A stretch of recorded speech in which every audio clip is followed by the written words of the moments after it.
Right guys, boxing gossip, post-fight reaction to David Price, Kamil Sokolowski. Let me start, borrowed a camera off a friend today. Let me know if this looks a bit better than normal. Let me know if it looks a bit worse than normal. Interested to hear people's takes on that. Thanks to everyone who watched my pre-fight preview of David Price versus Kamil Sokolowski. Did pretty well, got over 3,000 views already. Had the trainer of Kamil Sokolowski get in touch off the back of it, which was nice. So yeah, thanks to everyone who tuned into that. If you are new, please hit subscribe so you don't miss out on any of my future stuff. Interesting fight, this one. Interesting fight. Let's start by talking about, well, I guess let's start by talking about the result of the fight, which is David Price won on points. I believe it was scored 60-54 over 6 rounds, with the referee pretty much giving everything to David Price. Having watched the fight, I did only watch it on my mobile phone. I watched it on the IFL TV live stream. You know, to me, it looked like Kamil Sokolowski was very competitive in the fight. I think there was an argument, certainly, to score him 1 or 2 of the rounds. I think David Price definitely won the fight, but I think there was an argument to score Kamil 1 or 2 of the rounds. And I actually think halfway through the fight, at about round 3, it was a fight that Sokolowski was still definitely in. David Price came out, clearly the much taller, bigger, rangier man of the two. You know, a sort of towering guy in terms of his physique, and looked to get the jab established very, very early. David Price, the pouring jab that we now associate with David Price, clear throughout this fight. You know, not once did he commit to that jab, and it's very, very clear that he's never going to commit to the jab now. He's a guy who, you know, has taken his losses, he's taken his knocks in this sport of boxing. Whether he's learned for them or not, he hasn't adjusted that jab. You know, it's constantly going to be a sort of, you know, placeholder rather than a sort of ramrod jab that he commits to. He's always had this habit. For me, it's a habit that's become exacerbated in this fight, where he kind of rolls his hands a bit like this. I don't know if this is an attempt at feinting. You know, he kind of looks like a 1960s dancer going like this sometimes, you know.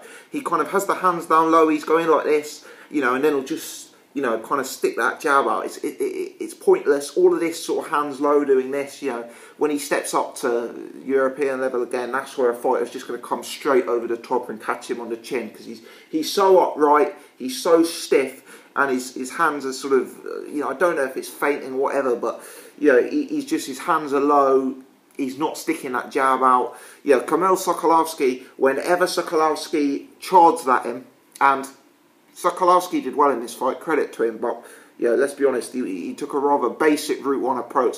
Whenever he charged at David Price, he was able to cut down that gap instantly. You know, Price had no fast feet to change the angle. Price had no ramrod jab to keep him off him. No, Sokolowski was able to run in, straight away close down the range on David Price. It meant Sokolowski caught Price on several occasions.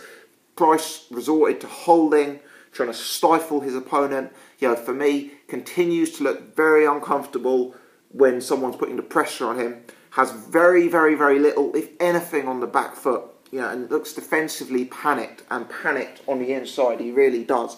You know, when Sokolowski charged in on him, you see Price panicking, going back in straight lines, just back in straight lines, not trying to keep his opponent off him with anything. You know, not got any footwork to move laterally, just back in straight lines, hoping to hold, hoping to use his size to wear the opponent down. For me, it was pretty poor stuff from David Price. Several times in this fight, I thought Price looked very nervous. You know, when Sokolowski comes forward, I think there's 1 or 2 occasions, certainly one notable occasion, Price even turns his back. He kind of turns his back and he almost runs backwards. You know, there's no technical movement, there's no smart footwork. He just runs backwards, you know, at pace, in a straight line.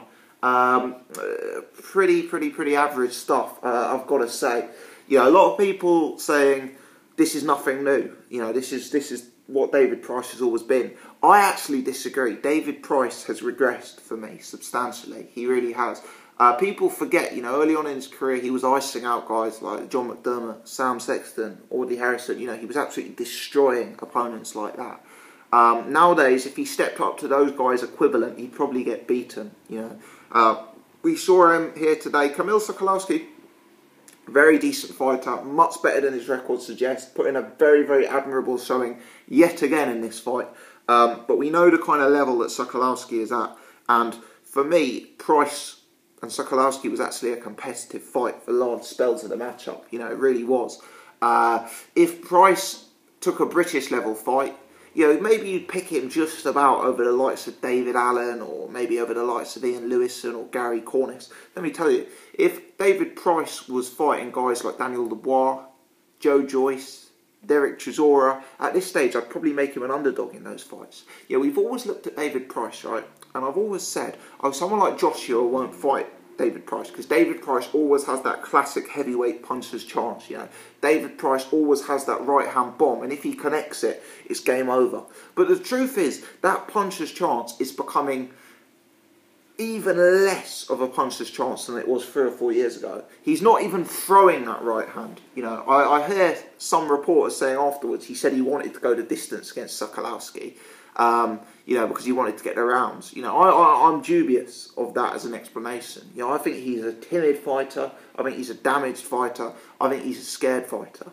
And, you know, Sokolowski was there to be caught for portions of the fight. A guy like Joshua will have much bigger size, much bigger athleticism, much greater movement. And Joshua won't just be standing there. He'll be punching with his own jab. He'll be throwing his own long-range combinations. And, you know, it doesn't even have to be a guy like Joshua. Even a guy like, you know, Chisora, even a guy like, you know, even a young prospect like Daniel Dubois. You know, Dubois not going to be standing there with his, you know, his chin up in the air waiting for Price to connect with that right hand. He's going to be throwing his own jab. He's going to be creating angles. You know, it's not going to be that easy. You know, I've fallen into the trap in the past of maybe saying, you know, Price has that leveler in any fight, and he does. But, you know, if you stood Anthony Joshua with his hands behind his back and his chin right up in the air, yeah, David Price might knock him out if he connects with him. But the truth is, Price isn't putting himself in positions in fights, in live fights, to actually land that punch. You know, he was in against Sokolowski here.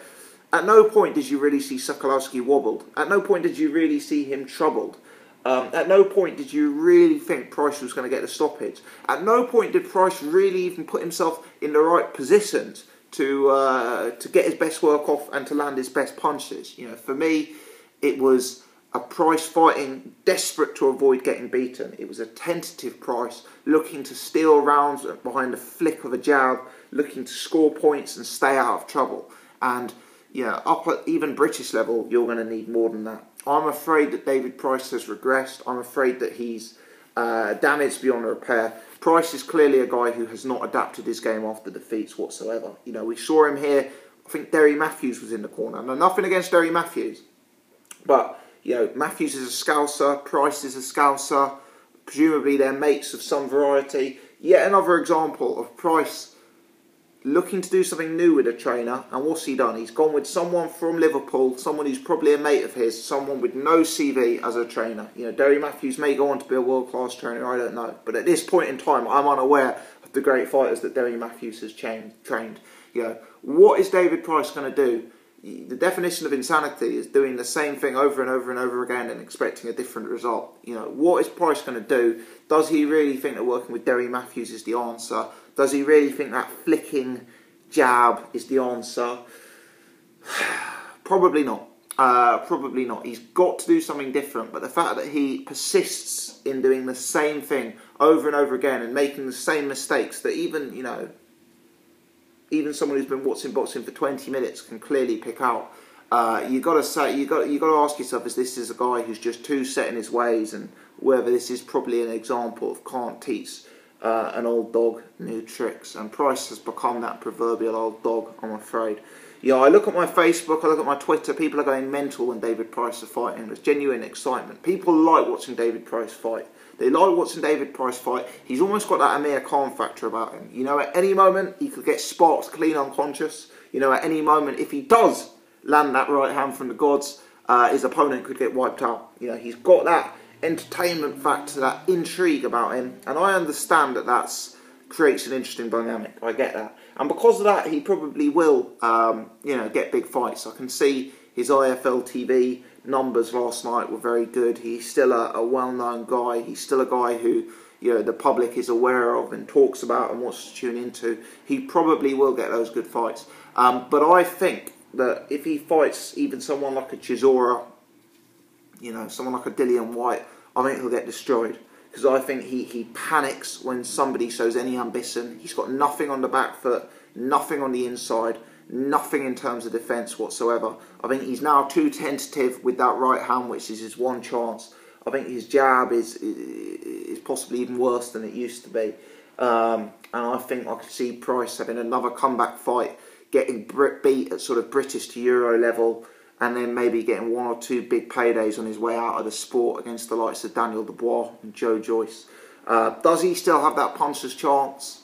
Maybe. He's just not putting himself in the right positions to land that punch. You know, he didn't land it last night over 6 rounds against Kamil Sokolowski. Do we realistically see him landing it against the world champion opponent with the movement, with the angles, with the size, with the jab of their own? I'm very, very dubious. David Price, a questionable performance, and I think worrying times ahead for David Price, given the depth of the current heavyweight division in Britain and internationally. Let me know your thoughts on this fight, people. What did you make of it? Am I being harsh? Did you see something in David Price I may have missed? Leave your comments in the section below. If you're new, please subscribe. Do hit the thumbs up button. That will help get me a bit more visibility on this video. You can also give me a follow on Twitter, @BoxingGossip. Add me as a friend on Facebook using the link in the description below. And you can also check out my Patreon page as well. Link to that in the description below. Many thanks as always for watching. Do appreciate you guys taking your time to tune into my channel. Thank you.